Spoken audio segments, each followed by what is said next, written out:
Good afternoon, everybody. We are here again for the eighth lecture on human resource management, and the topic for today is evolution of human resource management and human resource development.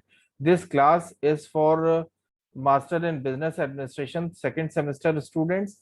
The subject is human resource management. Class timing is 2 p.m. to 3 p.m. today, right? And today the date is April 15th, 2021. All right. So let's start with the topic, particularly as we have already discussed that in this topic we will be discussing about the evolution of human resource management as a concept, right? Now,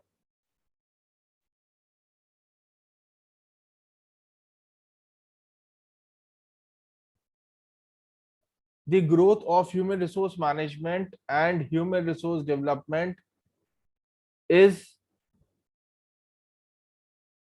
evolutionary, right? Meaning hereby it has been evolved. The shape in which we see HRM and HRD nowadays, earlier it was not the same, right? Now the foundation of modern concept of human resource HRM and HRD, their foundation can be traced into the industrial revolution, because industrial revolution is a milestone in development of many concepts in the management, particularly that of human resource management and human resource development, right? La because because of the world wars, these industrial revolutions started, and in because of the world war and industrial revolution, there was a large demand of products in the market, and in order to meet out that demand, certain machineries were being invented, right? In order to meet the large scale production, the handheld machines were not very fruitful, right? At that time steam technology was being developed and lots of machines were being developed, which were operating on steam engines. So that is how the scale of production has gone up, and the factories have started producing on a larger scale, right? Now the change, there are certain changes that have necessitated the development of personal management may be summarized in these points, right? First, large scale production and size of factory systems. Okay, in order to meet the large demand in the market, the entrepreneurs were compelled to increase the size of their factories so that the scale of production may be attained, right? Moreover, in the second point, in order to produce products and commodities in larger quantities, you need to employ larger amount of workers. Okay, that is how the number of laborers or the number of workers has gone increase because of the increase of size of the factory and increase in the scale of production. Third point says employment of large number of factors in factories, right? So coming down to the next slide.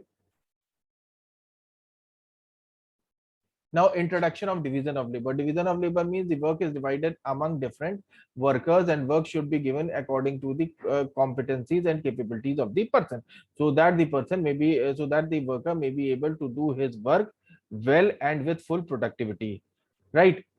Growth of a new class of technical and professional employees, right? This has given birth to a new class of professional and technical employees, right? Migration of laborers from rural areas to urban areas, because in rural areas there was no employment which was available, so in order to earn their livelihood, the labor force was getting migrated from rural areas to urban areas in search of their livelihood, right? Now rise of materialism, things are getting materialized, right? Next, monotony and boredom in job.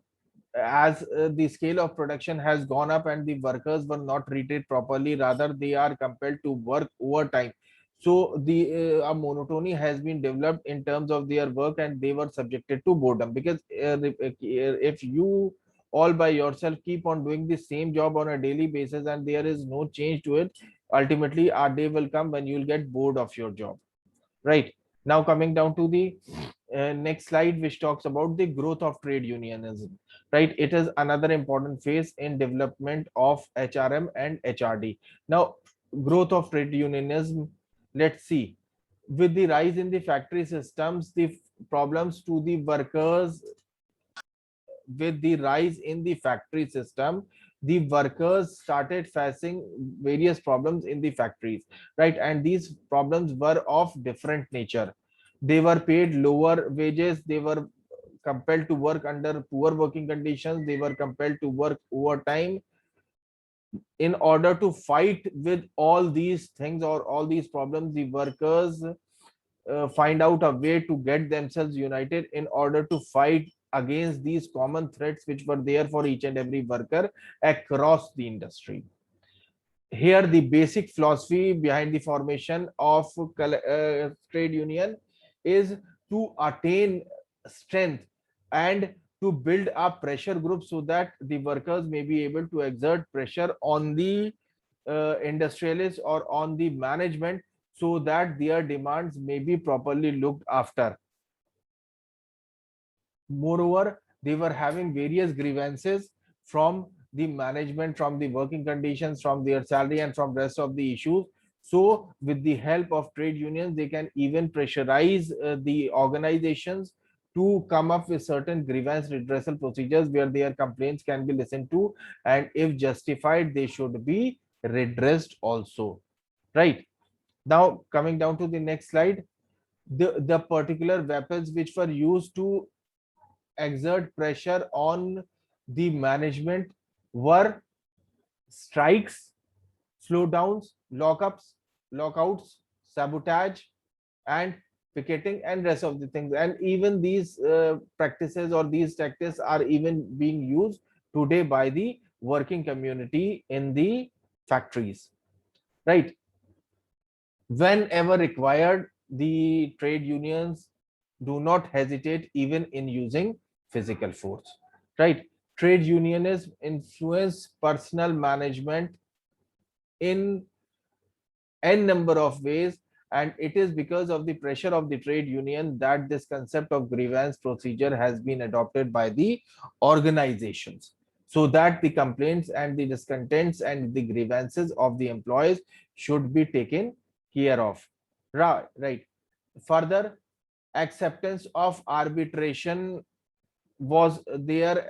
In fact, organization has accepted the procedure of arbitration, right? Arbitration is a person when two people are in a dispute and they are not able to get their dispute settled or reach to a mutual agreement, then they may invite a third person whom both of them trust to mediate in between and get the dispute settled. This is the process what we call as arbitration. So this process of arbitration has also started at that point of time. Now coming down to the next, industrial psychology. At that time only, another important concept which was being originated was that of industrial psychology, right? It was originated by Munsterberg. Munsterberg is the founder of industrial psychology. In fact, he is said to be his famous book industrial psychology and industrial and psychology. He has published a famous book by the name Psychology and Industrial Efficiency, which was published in 1913. And he is also regarded as the father of industrial psychology, right? His contribution to industrial contributions are very respected, and they are particularly in terms of mental and emotional requirements and the development of testing devices. Okay, these are his contribution to the industry, right? Further, industrial psychology introduce matching the employees for the job, right? It is with the industrial psychology only that employees are being matched with the job, that whether they are a good match for the job or not. If they are a good match, then finally let them go. Okay, let them do that job, and if they are not a good match, then you have to find a good match for the employee, right? So now different jobs require different skills and different abilities. On the basis of those skills and abilities, the jobs are being met, and this process of matching the employees with the job has was started only because of industrial psychology. Industrial psychology emphasized that psychology should be used in the field of personal testing, interviews, attitude measurement, monotony study, learning, and so on. Okay. Industrial psychology said that psychology should be used in all these fields that I have named right now, right? Including safety, job analysis, and human engineering. These are some of the other fields also which belongs to the field of personal management, where industrial psychology has find its room, right? Now, there are certain other psychologists who have also contributed in this area, particularly at that point of time, including Puffenberger, Munsterberg, etc. Okay, Poffenberg, Hebner, Munsterberg, these have made significant contributions to the field of psychology. Munsterberg has tried to find out the uh, areas where the areas in the industry where the industrial psychology can be applied properly and industry can gain benefits out of it. ठीक है, he introduced job analysis in terms of mental and emotional requirements of the job. The process of job analysis was introduced by Mentersburg in terms of emotional and mental requirements of the job, because job is something that requires job is something where even emotions and your presence of mind is very much there, right? Now, personal management has grown tremendously in United States of America at that time to a great extent. In the year 1920s, a number of companies have started with personal department, and personal consultant have appeared in United States at that point of time in the year 1920s. Right, many colleges and universities have started studies in personal researches, and they are they are also providing training courses in case of personal management. The work done by Carnegie Institute is worth quoting and even noteworthy today. Particularly at that time of point, the work done by Carnegie Institute was was praised to a great extent, and it is even this work is even recognized today, particularly as far as the question of personal management is there. The work of Carnegie Institute is still recognized. Right, now, growth of personal management. So in the year 1920s, after this industrial psychology came into picture, personal management as a concept has started growing, right? And in the year 1920s, as we have seen, there were different universities in United States which were offering training and vocational courses in personal management, and there were different companies who have started with the personal department in their organization, right? Now, growth of personal management. Okay, let's see it. Growth of personal management in United States and United Kingdom was revolutionary in nature. Okay, revolutionary in nature. Why it was revolutionary in nature? It was revolutionary in nature because it was the very first time that these countries were talking about the personal management, which is pretty different from the earlier concept. It took place because of the personal management is a result of voluntary effort by the trade unions and certain enlightened businessmen.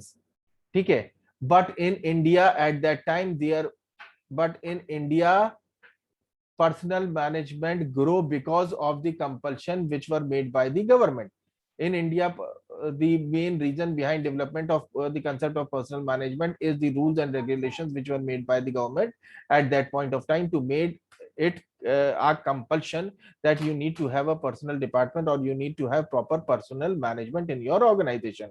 In 1931, Royal Commission on Labor recommended the appointment of labor officers in the industries to look after the position of the labor, right? So regulations like these have contributed greatly to the development of the concept of personal management in India.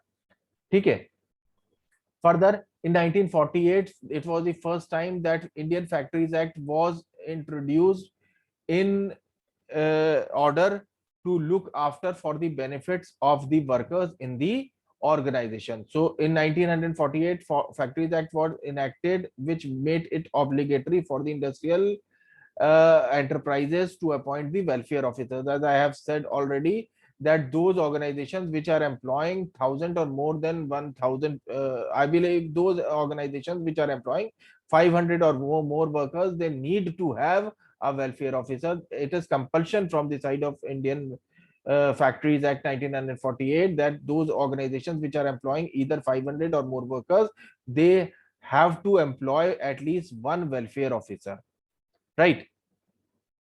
So this is how the personal management or the concept of personal management has started in India, right? During the period 1950 or to 1980, this function of personal management expand considerably throughout the world, right? Various new techniques and styles of managing the human resources were developed because of the researches which were going on in this direction.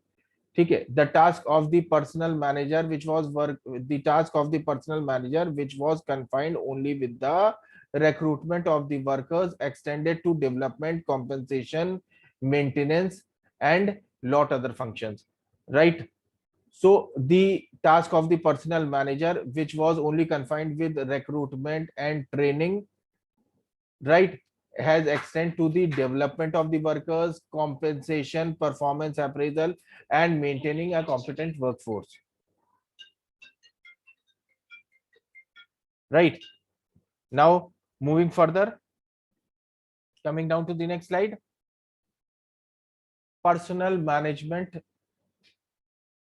Personal management, if it see again, personal management was not only restricted to the factories, okay, it became equally important to the offices, sales organizations, hospitals, non-profit institutions, government departments, armed services, etc. So personal department or personal management has gained popularity in that at that point of time between 50s to 80s, and it was not only confined with certain industrial sectors, rather it gained its importance in even non-profit organizations, government sectors, and even in armed forces. They have also started with the personal department, right? Because it has find its scope in all the organizations, whether they are profit making organization or whether they are non-profit organizations, right? From personal management to human resource management, right? Now things moves on from personal management to human resource management. Now when personal management has came into picture, when personal management have come into picture, scholars have started thinking of the limitations that personal management is suffering from, right? So there has been a transformation in the practice of concern of people at work, right? The people who are working are now termed as human resources and are now regarded as an asset of the organization, right? The the people who were earlier considered to be a factor of production, now they are referred to as human resource, and now they are started treating as an asset to the organization. As we have seen this also while we were studying the differences in between personal management and human resource management, right? Now here efforts have been started to integrate employees with the organizations so that organizational goals may be achieved effectively and employees aspirations should also be looked after. Meaning hereby, here efforts are being made in order to benefit both the organization and the employees. Right. Now, here the focus has shifted from management practices from towards two-way communication. Here the focus has changed. The focus has changed towards from one-way communication to two-way communication. Right. You are not only sending but also receiving. Management by objectives is introduced, and quality circles were introduced at this point of time. Okay. So these were some of these steps which were revolutionary in nature, because earlier the communication was just one way. Fine. Employees do not have any scope for communication. Workers do not have any scope for communication. But now the channel of communication which has been developed is a two-way communication. You are not only at the you are not only at the position where you will only listen, but you can also communicate as and when it is needed. Right. These developments created a milestone. These developments played an important role in transformation of personnel management into human resource management. Okay, they played an important role in it. Now, with the beginning of the 1970s, the need of development of human resources was widely recognized by the industrial organizations. In the year 1970s, it is recognized that we cannot develop unless and until we develop our human resource. So industry has recognized that we have to develop our human resource in order to attain our goal and in order to achieve competitive edge. Right. Which gave rise to a new orientation or philosophy which is known as human resource development at this point of time, that is in the years 1970s. Okay. Because it is the point in 1970s when industry has realized that we cannot develop unless and until we develop our human resource. So here the concept of human resource development got its origin. Right. Now coming down to the next slide. Emergence of human resource development. How human resource development has emerged. We have studied the originating point of human resource development, that it has originated in the year 1970s when industry felt the need of developing its human resource. Right. There are different approaches towards human approaches in the past few decades. Okay. I mean, during the phases of industrial revolution and rest of the things, there were different approaches towards human resource. What were these approaches? Let's see them one by one. The first approach is the commodity approach. The second approach is the machine approach. The third approach is the paternalistic approach. The fourth approach is the social systems or humanistic approach. The fifth is human resource approach. And the sixth is human resource development approach. Right. So these are the 6 approaches that we will be studying under the emergence of human resource development. Now coming down to the next slide, right? It talks about the commodity approach. What is happening in the commodity approach? In the commodity approach, what is happening in the commodity approach? In the commodity approach, it considered workers as a commodity or simply a factor of production, like land, capital, and entrepreneurship, or material, money, minutes, and machine. That is the reason it is called factors of production approach. Commodity approach is also known as factor of production approach. It believes that the attitude of the traditional manager towards personnel or people at work is not good, and according to them, labor is merely a commodity, or labor is not more than a factor of production, right, and nothing else. And they are at an opinion that they should try their level best to procure the labor at the cheapest cost. Whether with that amount of money the labor is able to live his life or not, it is not a concern of them.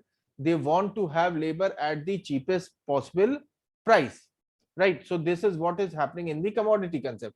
Now coming down to the next, employees in the commodity concept are thought that they should be hired when required and should be fired when they are not needed, right? And they are least concerned about that. If you'll fire your employee, then how will he be managing his livelihood? The industry was least concerned about it, right? Instead of treating the employees as human beings, they were treating their workers as only a factors of production or as a commodity, right? And there was no human touch in this approach.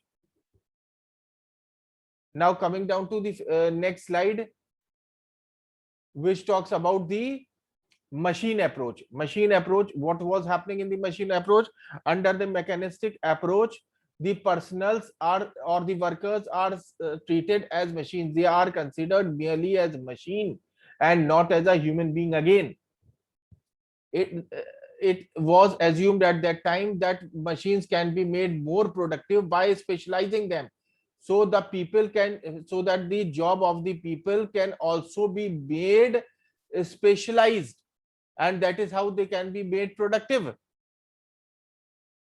right? jobs can be created Jobs can be created in a way that people should be made to work on those jobs as machines, right? persons performing them Person performing the jobs can be rotated as and when it is needed. Classical management theories, that is this concept of machine concept,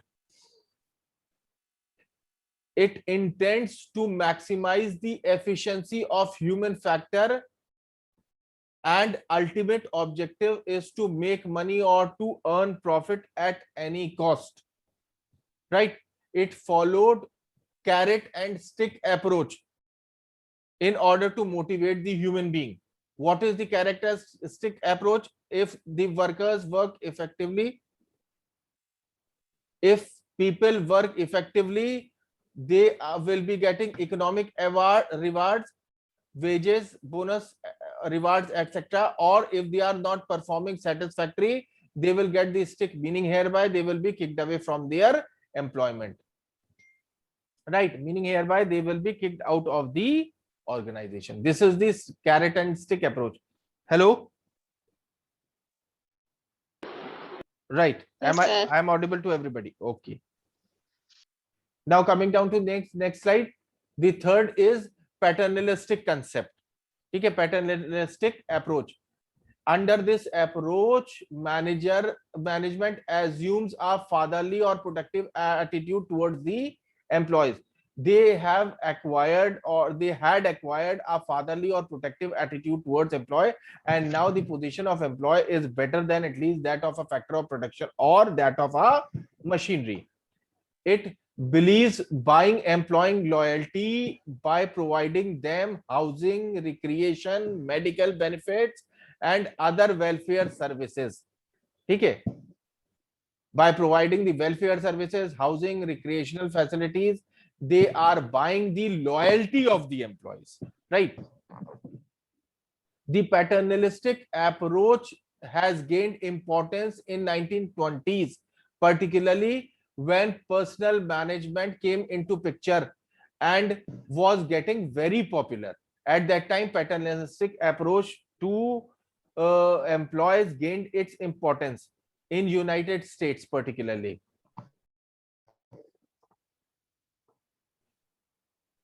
Now the change over from commodity approach to paternalism took place because of the fact that there were certain social workers and enlightened businessmen who were criticizing the industries continuously, that how can you treat human being as commodity or as machine, right? So because of the effort of those social workers and enlightened businessmen, this concept of paternalistic concept has evolved. Now, the growth of labor unions during and after the First World War have also contributed in the development of paternalistic approach, because they have developed themselves as a pressure group and exerted pressure on the management that you should be changing your attitude towards the workers. You should be adopting a human approach towards the worker, and you should not be treating them as a commodity merely or as a machine. As a result, what happened? As a result, certain personal programs were developed which emphasizes such activities as consumer stores, housing for workers, recreation facilities, etc. Okay. Personal department of the organization, certain organization have came up with establishment of certain cooperative stores and things like these for the benefit of their workers. Now, the purpose of this approach was to buy the employees' gratitude and loyalty towards the organization. Although the paternalistic approach was an improved version of the previous approaches, but the problems of workers were not get solved even in the paternalistic approach, right? Because the attitude has changed a bit, but the attitude needs to be revived, needs to be changed completely, because here also the management has a typical attitude towards the workers. Now, the fourth, social system or humanistic approach.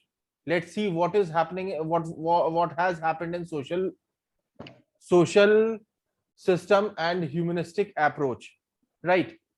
Paternalism died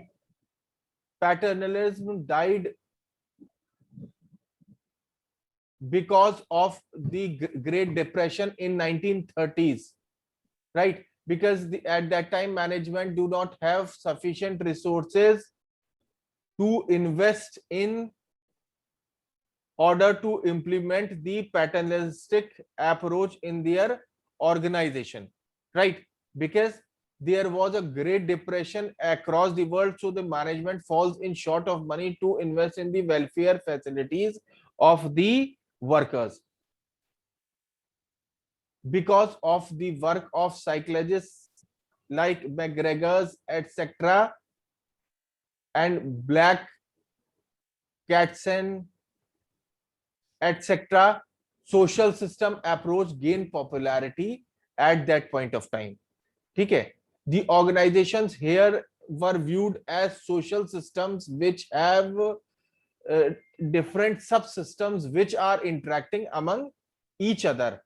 This social system approach recognized workers as a human being and also an important part of the organization, right?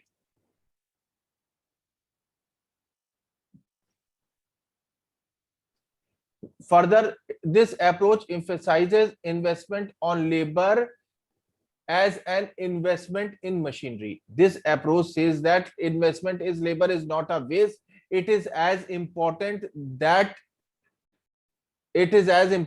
as you are investing in some new machinery or a new technology. It is as important investing in your labor, because when you purchase new machinery, ultimately you'll be benefited, and when you'll be investing in your labor and you'll making them gain certain skills, or you are making them undergoing certain programs, or you are making them undergoing certain development programs, ultimately they will be acquiring some new skills, and the benefits will be coming in the pocket of the organization itself.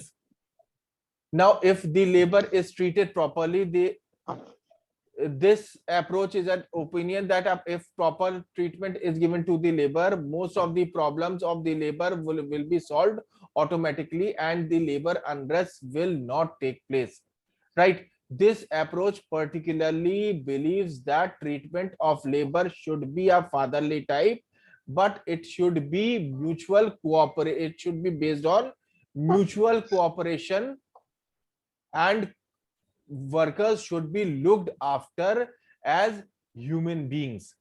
Their problems should be listened to, and suitable effort, suitable systems should be made in order to redress the problems of the workers. It is not necessary that you should adopt a fatherly attitude towards the workers. Rather, you should be developing a humanistic approach towards the workers and treat them as a human. Here, the scholars feels that the workers have psychological needs along with their physiological needs, and the psychological needs of the worker is as important as their physiological needs. Therefore, non-economic incentives could also be used in order to motivate the workers along with the economic incentives. Here, the scholars have discovered that non-economic incentives or non-financial incentives are equally important as financial incentives. Right? The human relationist advise the management, the human relationist advise the management to work for better human relation in the organization. Right? Only then you will be able to win and restore the loyalty of the workers. Now coming down to the next approach, it is